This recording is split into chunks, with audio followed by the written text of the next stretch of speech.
During the next presentation, may I request your absolute silence?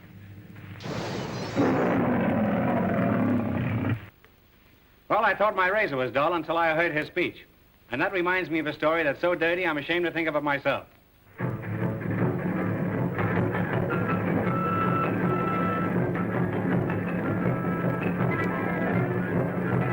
For I have a message of great importance for everyone in the audience. I implore you, send him back to his father and brothers, who are waiting for him with open arms in the penitentiary. I suggest that we give him 10 years in Leavenworth or 11 years in Twelveworth. I'll tell you what I'll do. I'll take 5 and 10 in Woolworth.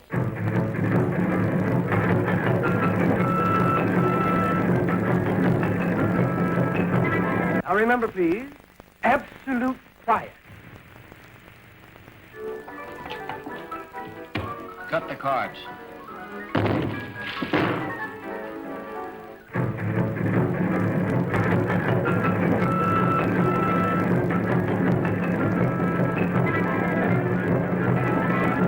Absolute quiet.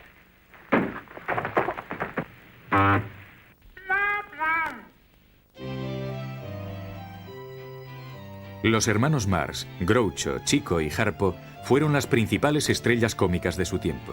Irreverentes, impredecibles y contracorriente, llenaron los Estados Unidos de risas en la época de la Depresión. Y sorprendentemente, su humor tiene tanta influencia hoy como cuando hicieron sus películas clásicas.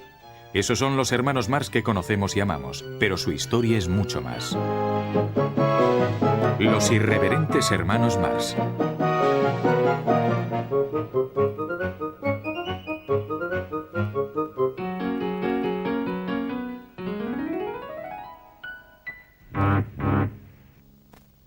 The Marx brothers are retiring from the silver screen.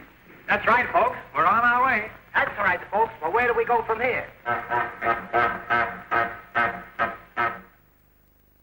Puede que Groucho, Chico y Harpo hubiesen precipitado el final de su carrera, pero lo cierto era que los hermanos habían perdido el entusiasmo por el mundo del cine, de modo que en 1941 se retiraron. No era la primera vez que sus carreras habían llegado a un punto muerto, pero como solo 5 años después del importante éxito de Una noche en la ópera y Un día en las carreras. ¿Cómo habían llegado a esto? Todo comenzó en la Alemania del siglo XIX, donde sus abuelos maternos dirigían una compañía ambulante de teatro. Levi Schoenberg era un mal mago, Fanny era una arpista tirolesa. Cuando llegaron a los Estados Unidos, su hija Minnie tenía 15 años. 7 años más tarde, la brillante, competente y ambiciosa Minnie se casaba con Sam Marx. Frenchy, como le llamaba todo el mundo, era, a decir de la mayoría, un hombre muy agradable, un gran cocinero, pero como sastre muy malo. Frenchy y Minnie criaron a 5 chicos, pero lo que pocos saben es que hubo un sexto hermano Marx. Chico was born after the firstborn died, and his name was Manfred. Because Chico came after that, Minnie was very attached and adored him. Leonard nació en 1887. De niño, Chico aprendió a hacer dinero en salas de apuestas, pistas de carreras y bares. 1/4 scotch, 1/4 rye. Okay, lady, I sent him right over.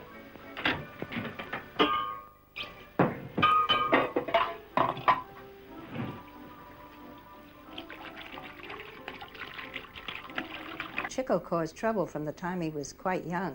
I mean, he got into gambling. He was a compulsive gambler by the time he was 12.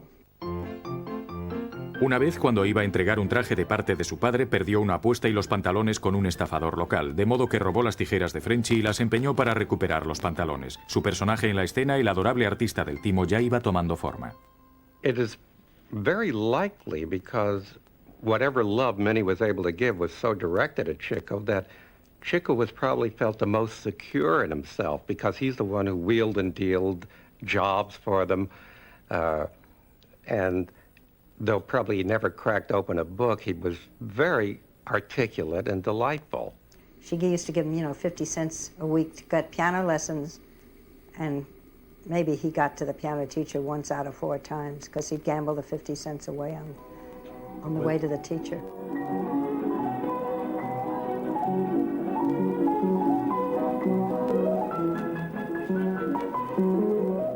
Nobody ever had played the piano like him before, and nobody's ever played it like him since.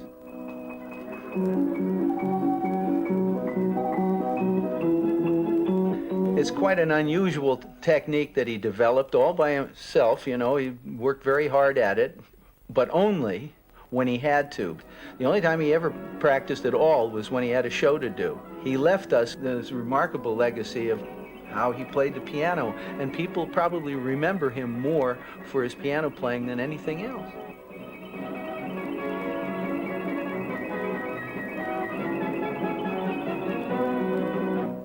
En 1888 nacía Adolf. A la sombra de la sociabilidad de chico, este muchacho, que después se cambiaría el nombre por Arthur y finalmente por Harpo, se convirtió en el hijo bueno. Every day he would come home from school, he'd go by the window and he'd see the man rolling the cigars. And as he rolled the cigars, he made this remarkably hideous-looking face. He couldn't help it. It was just a reaction. The man would go, and the cigar would be made. And Dad thought that was one of the best-looking men he had ever seen in his life. He developed the gookie. As a result, it became a part of his act. Una vez perfeccionado el gesto, Harpo golpeó la ventana, hizo la mueca y enfureció al hombre de los cigarros. Así que el comienzo de Harpo desafiando a las figuras autoritarias no es totalmente inocente. Hey, you're a wide guy, ain't you? Let go of that club. Give me that club here. Did you see that badge? He taught himself how to play the harp. Having no resources to go out and get lessons, he learned on the job as playing accompaniment for the brothers. And they incorporated the harp into the act. Daddy was a great ragtime pianist, and he had fun at the piano, but Harpo was a really great musician, extraordinary harpist. En 1890 se completó el famoso trío cuando nació Julius. Tranquilo e intelectualmente curioso, acostumbraba a encerrarse en el baño para leer, almacenando el arsenal verbal que le caracterizaría. Not that I care, but where is your husband? Why, he's dead. I'll bet he's just using that as an excuse. I was with him till the very end. No wonder he passed away. I held him in my arms and kissed him. Oh, I see. Then it was murder. Will you marry me? Did he leave you any money? Answer the second question first. Incluso de niño, Julius era cuidadoso con el dinero. Minnie le daba 5 centavos para comprar pan. Él compraba una barra del día anterior por 4 centavos y se quedaba el resto. Groucho siempre asoció dinero con seguridad. Los 3 hermanos Marx pasaron a ser 4 en 1892, cuando nació Milton, y 5 en 1901, cuando Herbert se convirtió en el 5º hermano Marx. Los hijos de Minnie se criaron en un barrio de inmigrantes pobres de la zona este de Nueva York de principios de siglo.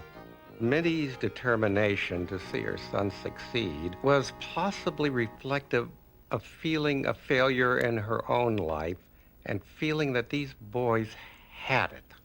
Guiados por su madre, hicieron cualquier cosa por huir de la pobreza. Esa voluntad de hacer de todo les capacitó para sobrevivir a los horrores del vodevil de poca monta. The boys were doing so badly in school, except for Groucho, they were all playing hooky, that she decided to put them all into show business so they'd be in one place where she could keep an eye on them. Comenzaron haciendo un número musical familiar. Primero fueron los 3 y después los 4 ruiseñores. Este es Groucho, aunque parezca Harpo con la sonrisa desdentada. Años después, Groucho recordaba una de sus primeras actuaciones. And I walked out on the stage and there were 60 musicians sitting out front dressed in evening clothes. I'd never seen anybody dressed in evening clothes except my father when he got married. But here were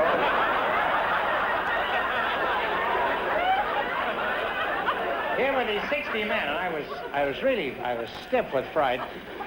But I bellowed this song out. I was young enough to have courage in those days. Anyhow, this is the way the chorus went. Of course, you must remember that I could sing then. Somebody, sweetheart, I want to be. Somebody's heart beating all for me. Somebody's 2 arms around me when I feel blue.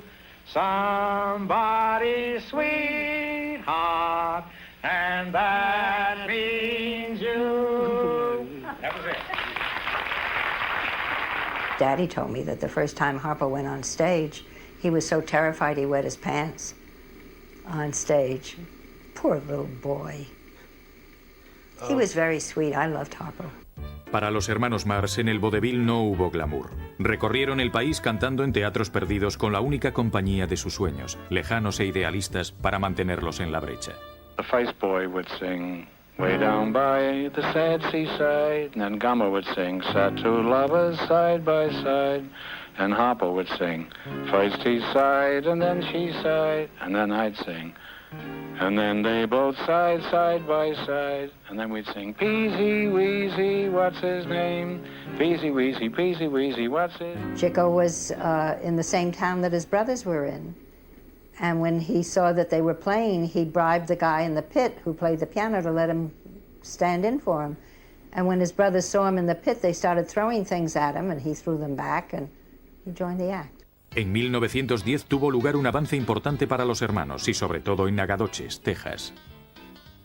They would do a show and get on a train and move to the next town and do another show. What happened is, as they were in the middle of their song, and not a very good song at that, a man runs in and says, "Runaway mule, runaway mule." And the audience raced out to see a runaway mule. So Groucho was just furious. When the audience finally filed back in, he made comments like Nagadoches is full of roaches. I think that was the kind of thing that they were saying.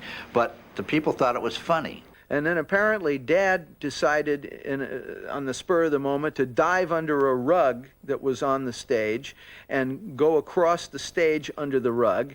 And Chico ran over and started shooting the piano keys.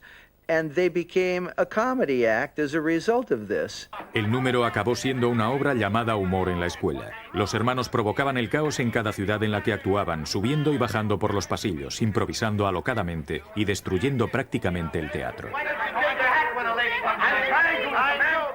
Elderly man came up to see me. He must have been in his 90s, and he said, "I just want you to know that the Marx Brothers were the greatest. And I know because I was there. I saw them in vaudeville."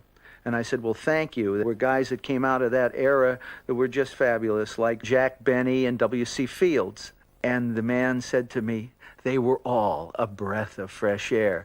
But the Marx Brothers, they were a hurricane." Now listen, you're making a big mistake. These fellas are very clever. They're funny fellas. And I've got a play that I've written that I'd like to explain to you. I'd like to read this manuscript for you. It's a wonderful play, and these fellas would fit in it. Now, if you just come over and sit down with me for a minute, I'll explain the whole thing to you. En Humor en la escuela, Groucho interpretaba a un severo profesor, papel que encarnaría 20 años después en Plumas de caballo. Now then, baboons, what is a corpuscle? That's easy. First as a captain, then as a lieutenant, then as a corpuscle. That's fine. Why don't you bore a hole in yourself and let the sap run out? Los hermanos eran una fuerza desatada sobre el escenario, pero fue un acto de desesperación de Minnie lo que les dio el empuje que necesitaban. En 1914 tuvo la valentía de comprar una página de publicidad entera en la revista Variety. En ella garantizaba descaradamente que los hermanos Marx reventarían la taquilla o trabajarían gratis. Resultó, y de ahí en adelante consiguieron contratos en firme en los grandes circuitos del vodevil. She took the name of Minnie Palmer and she became an agent. And when Daddy joined the act, one of the things he discovered was that in order to sell some of her acts, she'd sell the Marx Brothers cheaper. So he, very gently, because he adored Minnie, but he managed to get the reins away and become the manager.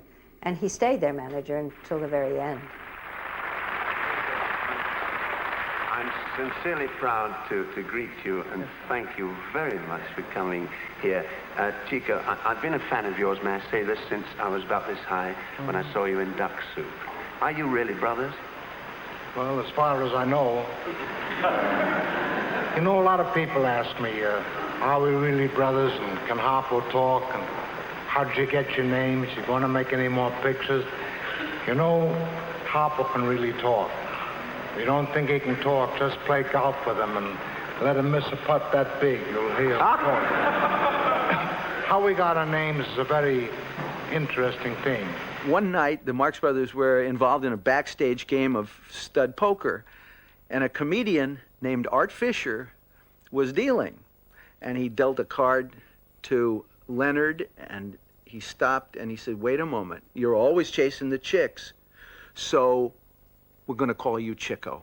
Chico's name came because in those days, a fellow who chased girls was called a chicken chaser. I got my name when I was about 15 years of age. I used to chase the chickens. I still chase them, but I don't catch them anymore. And I'm just waiting for a rainy day. I'm good in the mud. And a 6, he put down for Julius, who he decided to call Groucho. We used to wear a little bag goes around the neck, was called a grouch bag. In this bag, we would keep our pennies, our marbles, piece of candy, little marijuana, whatever we could pick up. Well, we were studying to be musicians. And Groucho got his name from the bag. You wore a little grouch bag around your neck with some money in it, and you never took it off. When you slept, and you never took it off. And that was maybe part of the name Groucho. And I got my name from that cartoon strip. My own theory was that he really was going by his disposition. That's mean. He wasn't always grouchy, but he was grouchy a lot. Well, Harpo got his name because, obviously, he played the harp. When they were on the farm, Zeppo, who was about 14, was sitting on a fence when Daddy was walking down the road. And when he saw Daddy, he went, "Hi there, Zeke." And Dad said, "Hi there, Zepp." And it stuck. And Zeppo was born when the first Zeppelin came over to America. That's how he got his name. There was a freak, apparently, with Ringling Brothers Circus, and the freak's name was Zippo. For some strange reason, the brothers decided to call him Zippo, and he hated that. His name was Herbert, but he had only that choice other than Zippo, so he changed it to Zeppo. And Gummo wore thick-soled shoes, gum shoes, and they called him Gummo because of the shoes, because you could never hear him coming. Pasarían otros 10 años antes de que sus apodos fuesen conocidos por el público, pero como quiera que se les llamase, los hermanos Marx llegaron por fin a la cumbre. En 1915 actuaban en el primer teatro de vodevil de los Estados Unidos, el Palace.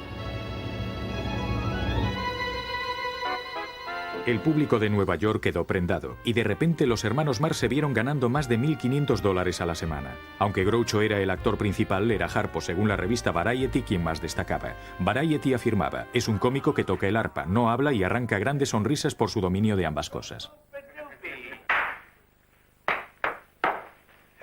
What do you think you are? Hey, wait a minute. You know who this is? No. He sells frankfurters at the Mudgeon Arenas. Well, what do you want? My name is What Do You Care? My home is anywhere. People say I'm awful dumb, so I thought to you I'd come. Say, listen, what is that? Now, just a moment. Wait a minute. He might be crazy. Wait, I'll find out. You want to go on the stage? Crazy. At one time in their vaudeville act, Harpo did speak. But their act, along with his speaking, was wearing real thin, and they were having trouble getting work.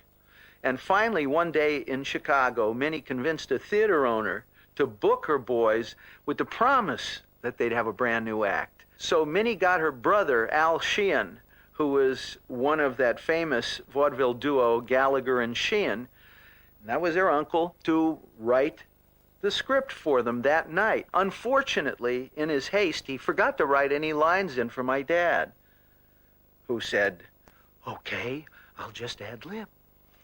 Well, they went ahead and they did the show, and then the following day the reviews came out and said something like, last night's bill at the Orpheum, Arthur Marx proved himself a first-rate pantomimist. However, his reputation as a comedian was rudely shattered every time he opened his mouth to speak. And from that time on, he never spoke another word on stage, just used the horn and the whistle.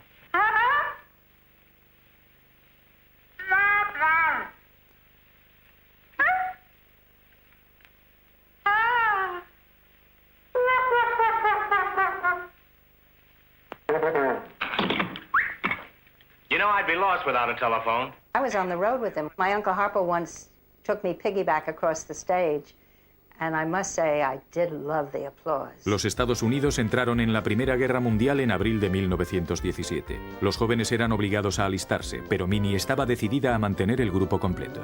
During this First World War, Grandma read where farmers didn't have to go to war, so she bought a farm. So they went out and they bought 2,000 chickens. Problem was, there were rats on the farm, and so the rats ate the eggs every morning. When their friends would come to visit to avoid the embarrassment, the Marx brothers would go into town, buy several dozen eggs, and put them underneath the chickens. Of course, they realized that being farmers didn't work, and so they decided to at least try to enlist. Most of them got deferments because of eyesight or other medical conditions. Allegedly, Gummo was the only healthy one. Maybe only a coincidence that he was the most expendable to the act. Therefore, they decided to offer him up to service. Después de que Gammo se alistase, los hermanos Marx vendieron la granja de gallinas y regresaron a los escenarios. Gammo no volvió a actuar más y acabó por convertirse en el representante de Groucho y Harpo.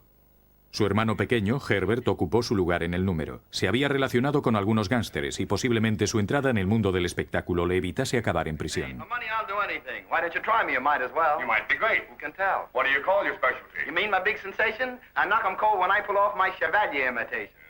You know, Zeppo took over for Groucho. He was his understudy when Groucho got sick.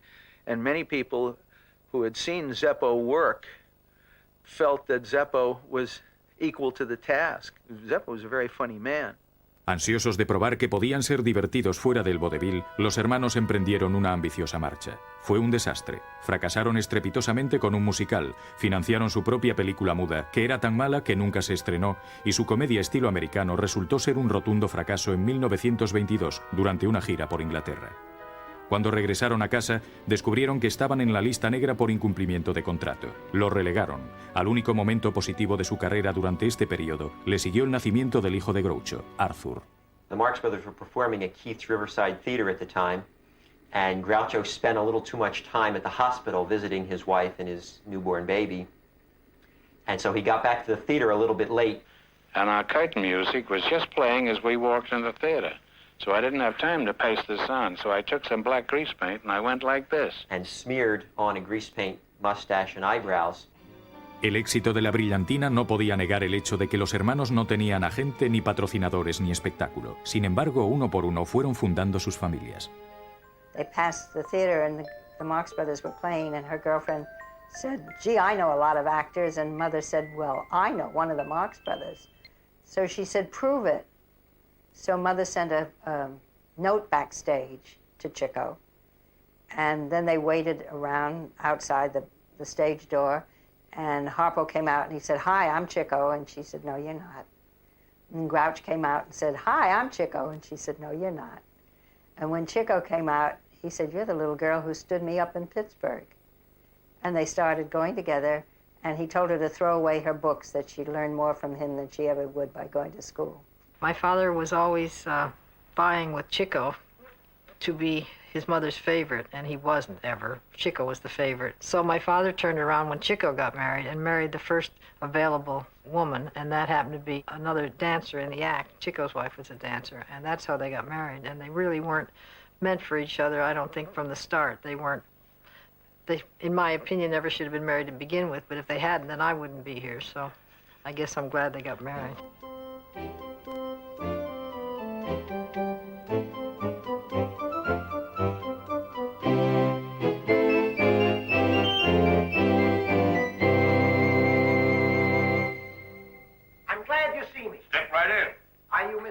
Chico was always the Navy one. He says, "Look, we're better than half the shows that are on Broadway." And Harpo and I were always scared. We didn't think that we could make it. He was enormously optimistic about everything. That was the gambler in him. And Groucho was always pessimistic. So that when Chico came up with the idea of doing a Broadway show, Groucho was terrified. He said, "Why should anybody go see us on Broadway for $3.30 when for 55 cents they can see us in vaudeville?" And Chico said, "Because we're too good for vaudeville." He said, "We belong on Broadway." Un dibujante amigo de Chico tuvo una idea para una nueva producción en la que utilizarían unos decorados almacenados cerca de un teatro disponible en Filadelfia. Juntos, él y Chico combinaron los números ya existentes de los hermanos Marx con nuevo material, haciéndolo más una revista que un musical tradicional. Y tanto que lo es, se estrenó en Filadelfia en junio de 1923 y fue un éxito inmediato.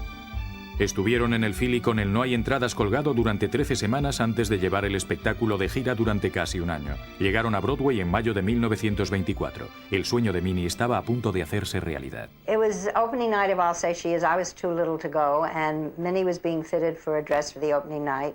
She was standing on a little stool, and she fell off the stool. And, you know, the old show business story, you know, break a leg. Well, Minnie did. Everybody was hysterical and crying, and Minnie just went to the opening on crutches. She was indomitable. Pero tal vez para los hermanos Marx la mayor emoción del día fuese la asistencia al estreno de gran parte de los críticos. Encantaron a todo el mundo sin excepción, pero especialmente prendado quedó el influyente crítico teatral Alexander Woolcott, quien de camino al teatro había dicho sarcásticamente que se dirigía a ver un grupo de acróbatas. La crítica de Woolcott fue uno de los momentos de más orgullo de Harpo y desencadenó una amistad de por vida entre ellos. When they opened in their first show and Woolcott came to see them, the programs said Leonard Marx, Arthur Marx, Julius Marx, Herbert Marx, and when he was backstage, when he was being introduced to them, he heard, you know, Daddy say, "Hey, Grouch, you want to go out for anything?" And somebody said, "I don't know, Zepp, what are you doing?" And Woolcott said, "Excuse me, what are you calling each other?"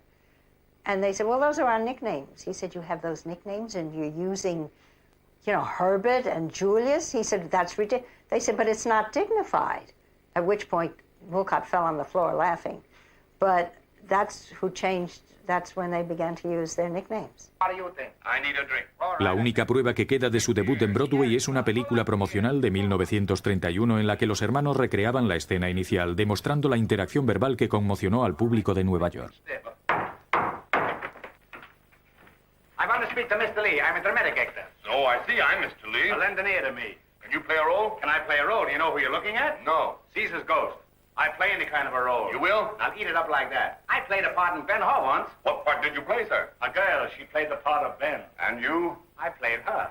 When you go out, take a slam at the door. You're kidding me, aren't you, not? Kidding, you say. I've been here all day. Now show me what you've got. I wanted to play a dramatic part, the kind that touches a woman's heart, to make her cry, for me to die. Did you ever get hit with a coconut pie?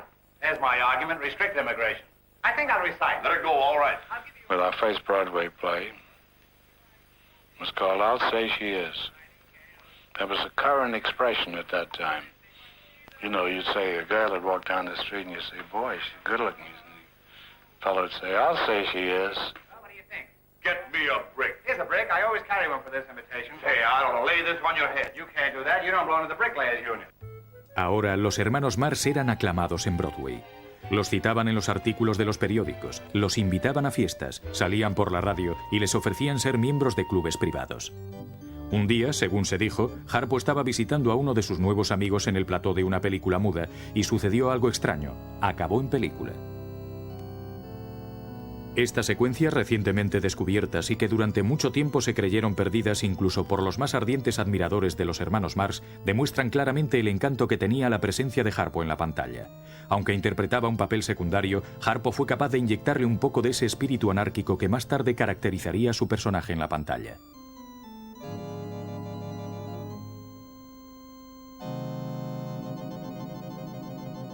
¿Seguro que no puedes moverte? Un diálogo muy poco brillante, pero destacable por ser la única vez en su carrera cinematográfica que Harpo hablaba ante la cámara. Por desgracia, las películas no estaban preparadas para su voz, tecnológicamente hablando. Broadway demandaba más locura Marx, y en diciembre de 1925 se estrenó su segundo gran éxito, Los Cuatro Cocos. Tuvieron la suerte de contar con un musical escrito por dos leyendas de Broadway, Joseph Kaufman e Irving Berlin. En el reparto de esa farsa salvaje ambientada en Florida estaba Margaret Dumont, la dama que se convertiría en el complemento perenne de Groucho, interpretando a la persona mayor que se opone a sus travesuras infantiles. Años después, Groucho afirmaría que prácticamente era la quinta hermana Marx. Como en todas las obras de los hermanos Marx, uno nunca sabía qué esperar.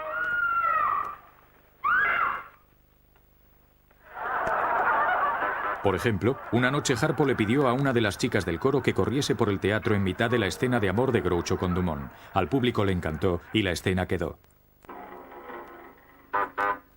Después de Broadway se llevaron a los Cuatro Cocos de gira. La gira duraría hasta 1928, pero para cuando regresaron al Gran Camino Blanco para representar el conflicto de los Marx, su tercer éxito, el mundo del espectáculo estaba revolucionado. Ladies and gentlemen,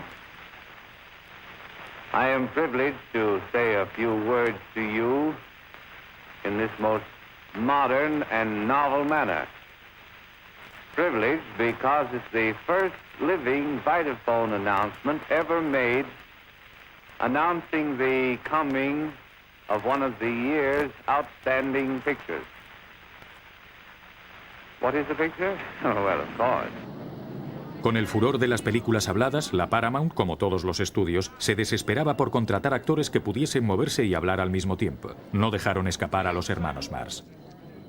And what's more remarkable to me is that 5 years after their success on Broadway, they made their first motion pictures. So they got 25 years on stage before you ever see them in Coconuts. And by that time, they were all 40 years old. En la primavera de 1929, los hermanos Marx hacían la versión hablada de Los Cuatro Cocos durante el día y representaban el conflicto de los Marx en el teatro por la noche. Su carrera no podía ir mejor cuando les golpeó la tragedia.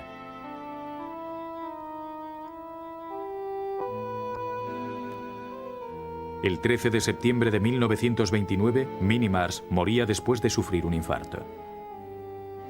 All the boys were there. They were seated around a table. And I have never seen the Marx Brothers as a group that down.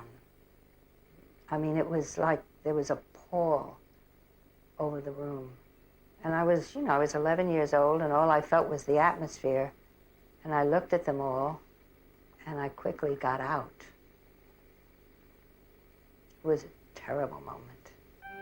Alexander Woolcott escribió: había hecho mucho más que parir a sus hijos, criarlos y convertirlos en actores. Los inventó. Eran exactamente los cómicos que ella había imaginado para su propia diversión, y a nadie divirtieron más. Su recompensa era su cautivadora sonrisa. 6 semanas después del fallecimiento de Minnie se derrumbaba Wall Street. Se llevó lo que a los hermanos Marx, como a tantos otros, les había llevado tanto tiempo construir. And I think the reason that he was so cautious or tight with his money is that he grew up poor. Then he made a lot of money in show business and then was wiped out in the crash, as many people were, and that terrified him. He said, you know, George, I was playing golf. I came off the 18th hole, a rich man. When I got to the clubhouse, I was destitute. And he never forgot it. Even though he went on to make the money over again, and probably more, he never felt secure about the financial situation. And he used to tell us that every night he went to bed, sure that he was going to wake up in the morning wiped out.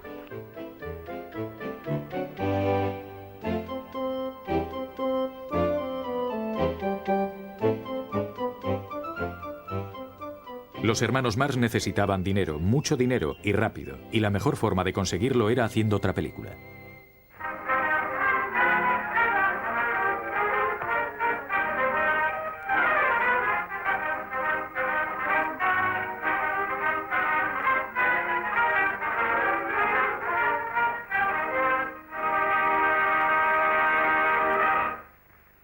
I play now one of my own compositions by Victor Hugo.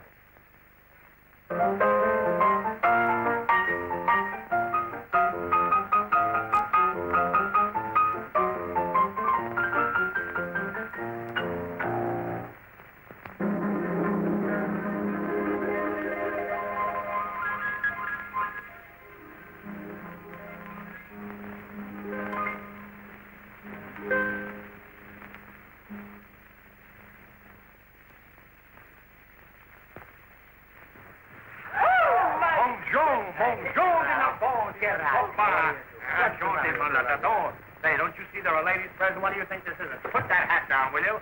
What do you do there? Get out of here.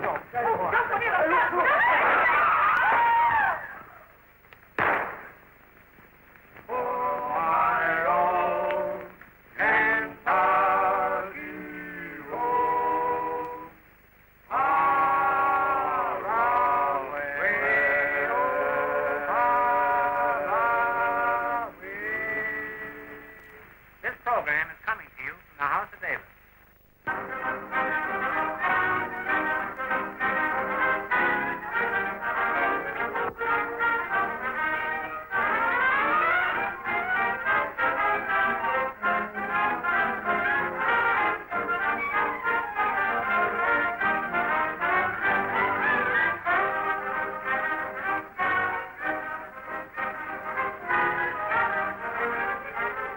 El conflicto de los Marx fue todo un éxito, y como el cine era su futuro, solo podían ir a un lugar.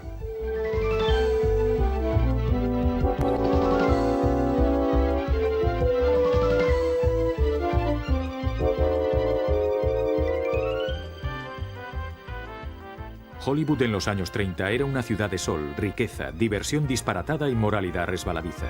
Fue este ambiente fresco el que recibió a los hermanos Marx cuando se bajaron del tren de Nueva York para hacer su primera película en Hollywood.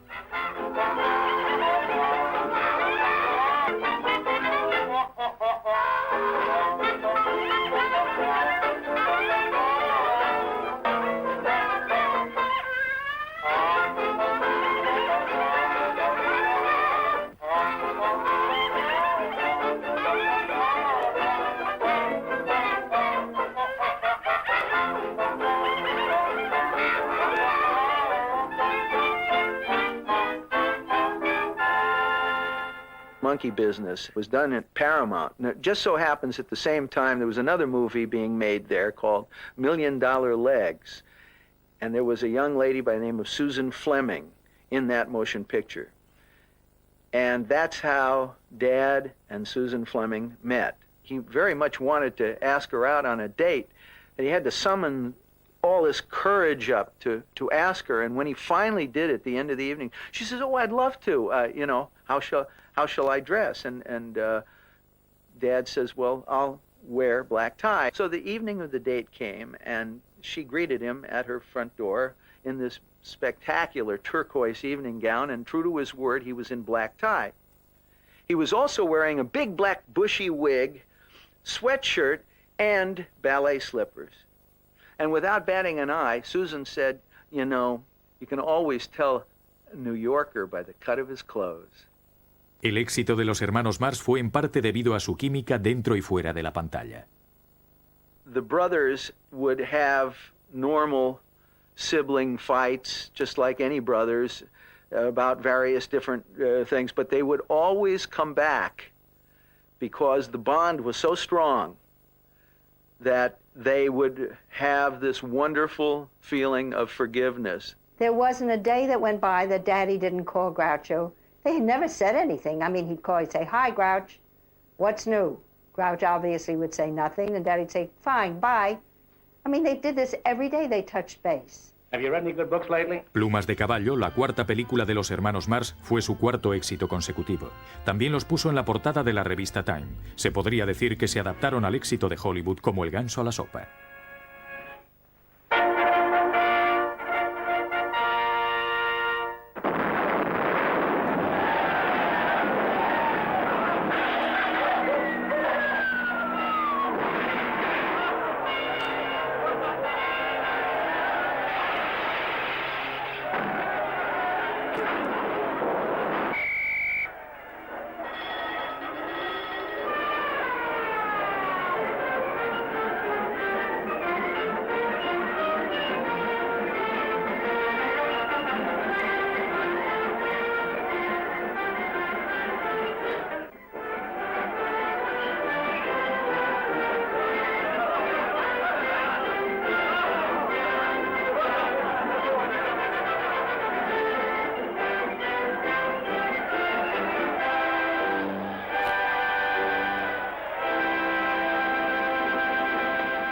El fascismo estaba en auge en Europa y Sopa de Ganso estaba llena de diálogos satíricos y dictadores grandilocuentes con su machismo belicista. Es probablemente una de sus películas más desenfrenadas y mirando hacia atrás la que hizo que se granjearan el cariño de la generación antibelicista de los años 60. Pero no fue el éxito de taquilla que la Paramount esperaba. Just as laughs are the specialty of Harpo, Chico, and Groucho Marx. Seen Grauman in the famous forecourt of Grauman's Chinese Theater when the comedy clan gathered to be footprinted. A pesar de su inmortalización en cemento en la entrada del Teatro Chino Grauman, la Paramount decidió no renovarles el contrato. Por si eso no fuese suficiente, Cepo, harto de papeles juveniles que no le permitían ser gracioso, dejó el grupo para convertirse en un importante representante de Hollywood.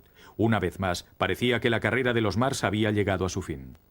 En 1932 llega el boom de la radio comercial. Con la cada vez más profunda depresión, el público necesitaba reírse desesperadamente. Las estrellas de la comedia eran atraídas al nuevo medio con la promesa de ganar mucho dinero.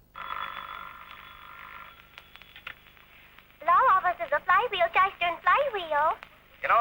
look just like a couple of stowaways we're looking for. Well, we just heard the opposite. We heard of the stowaways who look just like us. One is a little fella with an Italian accent. Well, it can't be me. No one ever said Flywheel was a little fella with an Italian accent. Much mistake. Las críticas eran de todo tipo, los índices de audiencia bajos, y el programa duró solo 26 semanas. Habría muchos otros fracasos radiofónicos, y para finales de los años 30, Groucho y Chico eran radioveneno.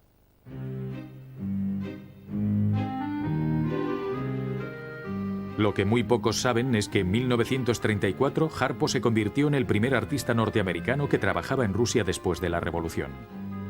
Combatió el terrible invierno y la estricta seguridad gubernamental para mostrar al circuito del caviar el verdadero significado del marxismo. En estas desconocidas secuencias tomadas por un cámara ruso, Harpo toca directamente para un público que obviamente sabía apreciar.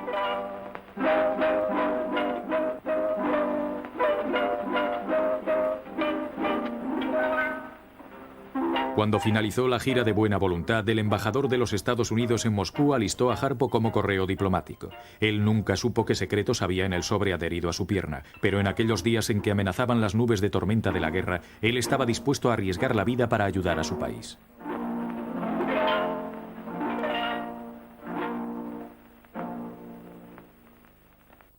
Aquellos mismos nubarrones se cernían sobre la carrera de los hermanos Marx, es decir, hasta que la afición al juego de Chico sirvió para algo positivo. Chico was a bridge partner with Irving Thalberg, and Chico said, you know, I don't think we're finished, and Irving said, you're not. He said, you've been handled wrong. Chico habló con Thalberg, el espabilado jefe de producción de la Metro, quien le ofreció a los hermanos un trato increíble. Chico came to his brothers and said, Thalberg's giving us a great contract. And Harpo and Groucho said, we're not signing any contract. And Chico said, what do you mean? He said, we're not signing unless you let us manage your money. And so Chico had to give in. Pero el dinero no era el factor clave en ese trato.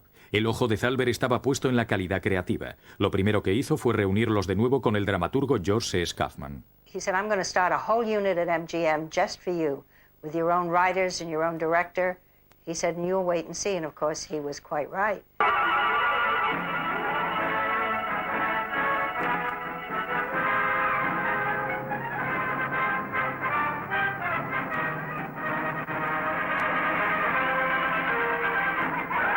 I've been sitting right here since 7 o'clock. Yes, with your back to me. When I invite a woman to dinner, I expect her to look at my face.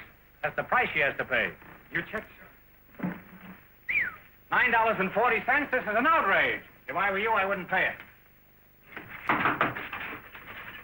Stewart? Ah, come right ahead. Hey, do it. The food. Been waiting all that? Food. You, Come to the food. Come on.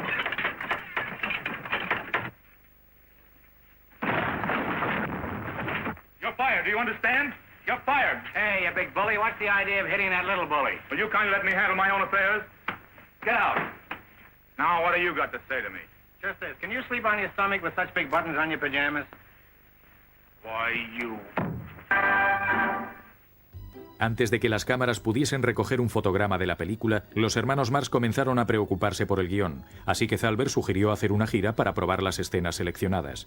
Esta decisión no solo mejoró el guión, sino que devolvió la confianza a los hermanos al desarrollar lo que mejor sabían hacer, trabajar en directo ante el público. I used to see Groucho and the brothers on the stage of the Golden Gate Theater in San Francisco. They would come up and do scenes from their upcoming movie that they hadn't shot yet. I have never laughed like that in my life in the theater. Not ever. I mean, I saw 4 shows a day, 7 days a week, and I screamed laughing all the time.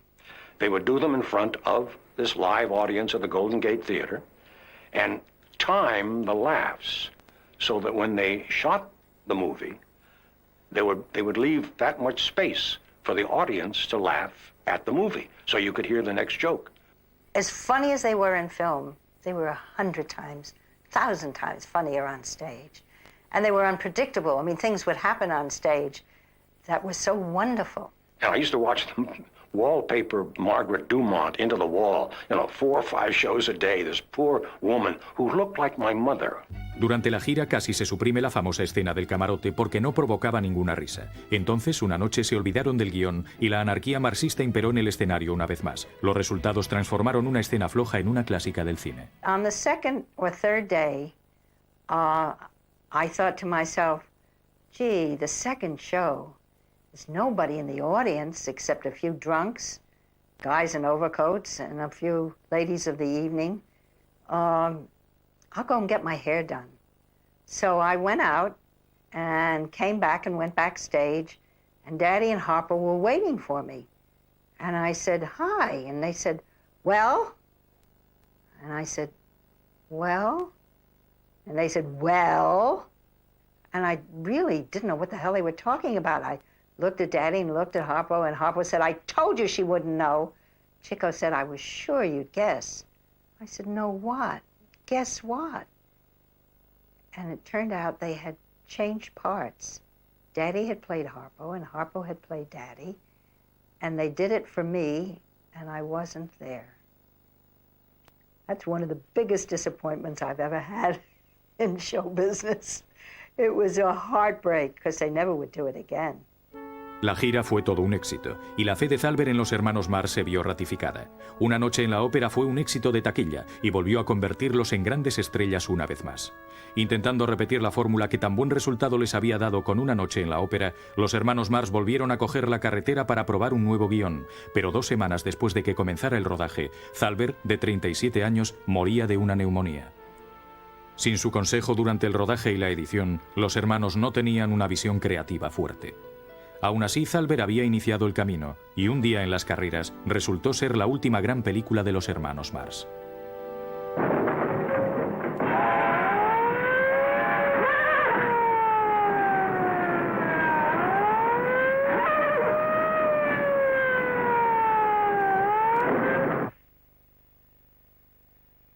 Either he's dead or my watch is stopped.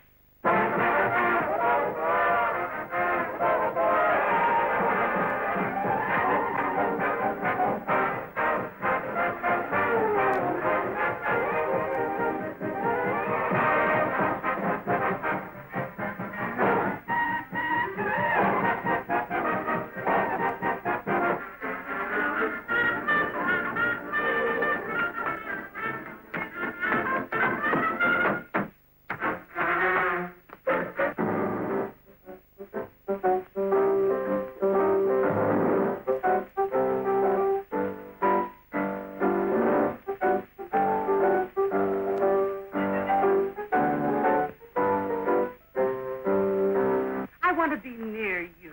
I want you to hold me. Hold me closer, closer, closer. If I hold you any closer, I'll be in back of it.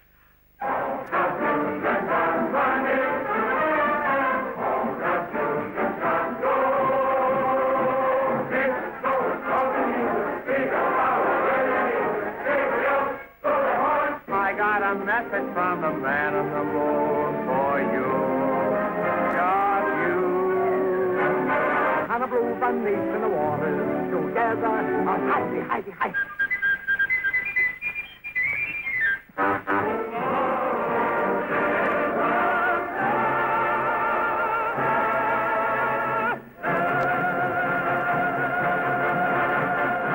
Un día en las carreras aumentó la fama de los hermanos Marx, y como muchas otras estrellas del cine de los años 30, empezaron a aparecer en los lugares más sorprendentes. Now listen, babe. I've been bad a few words, see? I've been chasing you all night. Now, how about a little kiss, baby? Well, fancy meeting you here.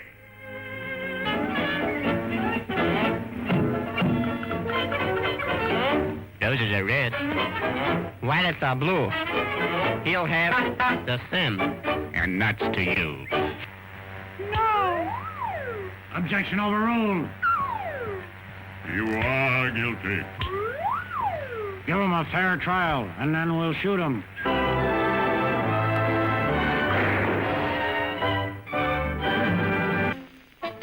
Los hermanos Marx eran queridos en todas partes menos en la Metro-Goldwyn-Mayer, donde sin Thalberg su carrera se estancó.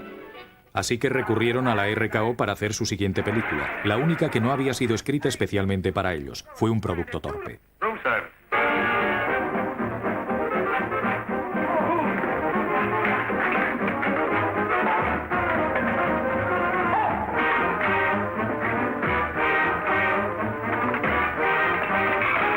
Mr. Miller, your entire cast is in the lobby. They've been locked out of their rooms. You can't do this to me. If I lose my cast, I'll sue him. If I lose my backer, I'll kill him.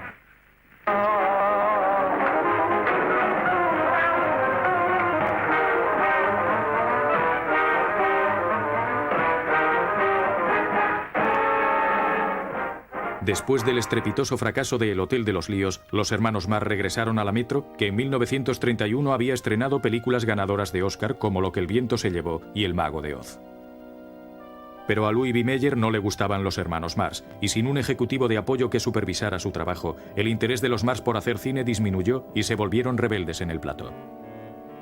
The writers who worked on Marx Brothers films all had one thing in common: exhaustion.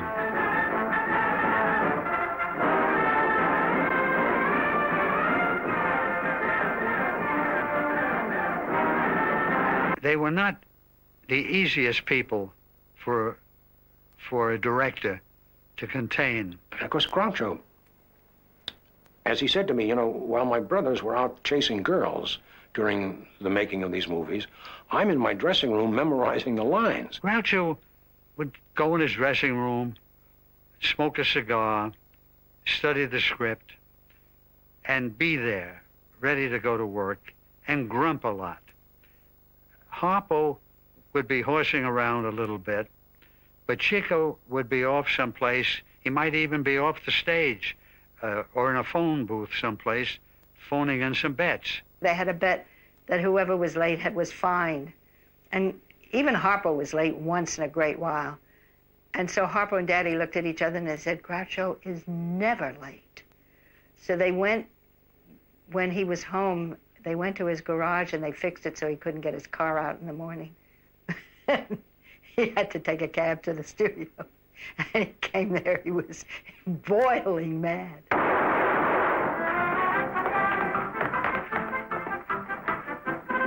Nobody can outshoot two-gun Quail.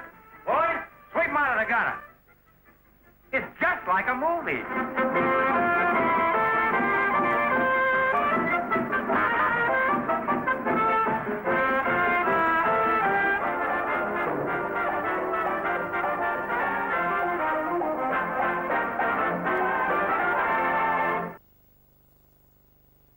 Yes. Just a moment. I have a most important announcement to make. Most important. The Marx Brothers are retiring from the silver screen. We didn't know you cared. But since you do, we'll present to you songs and scenes from our first farewell picture, The Big Star, where everything's a goodbye. Goodbye.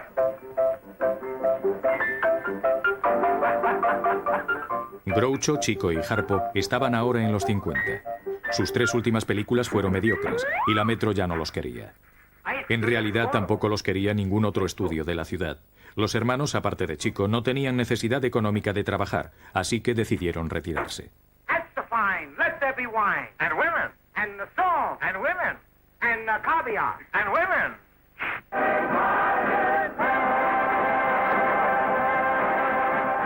La función había terminado. Nada volvería a ser lo mismo ni para los hermanos Marx ni para los Estados Unidos. Pearl Harbor.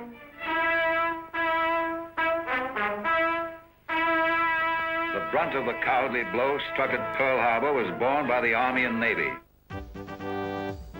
Harpo contribuyó al esfuerzo bélico recorriendo el país vendiendo bonos de guerra con estrellas como Lucille Ball y Fred Astaire. Chico formó una orquesta e hizo una gira nacional. Chico Marx, his piano and his orchestra.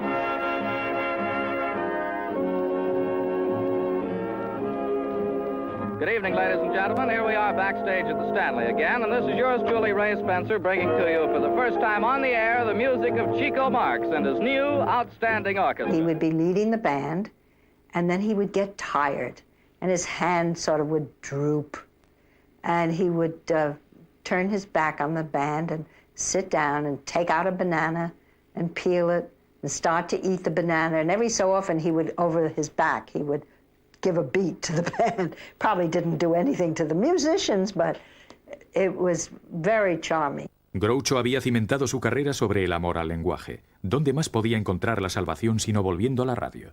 Come on down to the ribbon town, where you'll down your day. citizen of Blue Ribbon Town, our happy host of hilarious hijinks, Groucho Marx.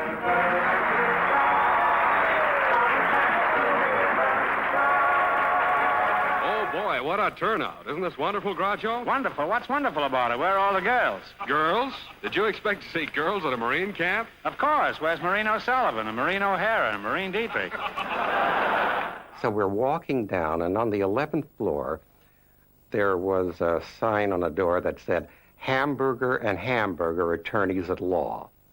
Now, this was too good for Groucho to pass up. So he walks in, I followed him in, and he says, I want to say a hamburger. And he always finds the perfect foil seated behind a desk. The lady said, which hamburger did you want to see? And Groucho says, I've always found that one hamburger is pretty much like another hamburger. And she says, well, I really must know which one. He says, the oldest hamburger. She says, oh, Hamburger Sr. died last week. He says, really? Well, I'm Groucho Marx. Dig him up. Como maestro de ceremonias tradicional, Groucho sonaba acartonado e incómodo y la audiencia disminuyó. El programa fue suspendido y los productores radiofónicos decidieron que Groucho no volviera a tener un programa permanente en antena. Con su carrera congelada, Groucho, como Harpo, volvió su atención hacia tareas más patrióticas. I think I enjoyed Groucho the most when we did the Victory Caravan back in 1942 when we were selling bonds across the country in about 25, 26 cities. And it was amazing. The train stopped in Washington, which was our first stop, and they had a tremendous crowd cheering everybody that got off the train. And when Groucho got off, nobody recognized him because he didn't have his mustache or cigar.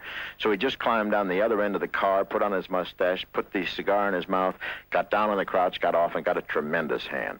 And it turned out that in these 30 days of the tour, they sold more war bonds than any other single event ever put on by anybody.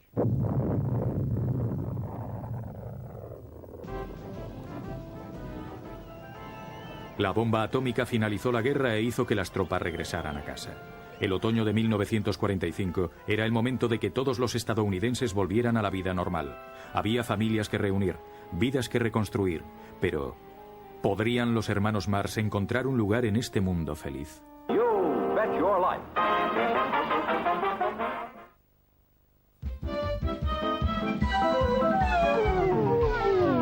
Oh, where have you been? I just announced you wanted you to... You've been backstage? Backstage. Nice. Can you get me one, too?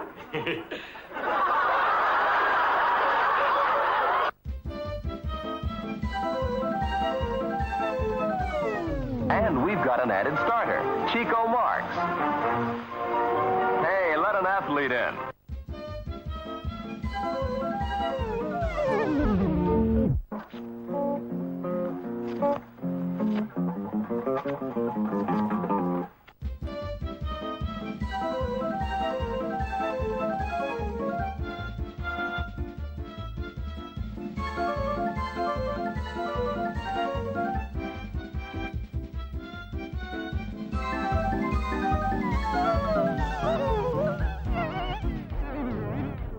You manipulate the uncle, and I'll distract the girl.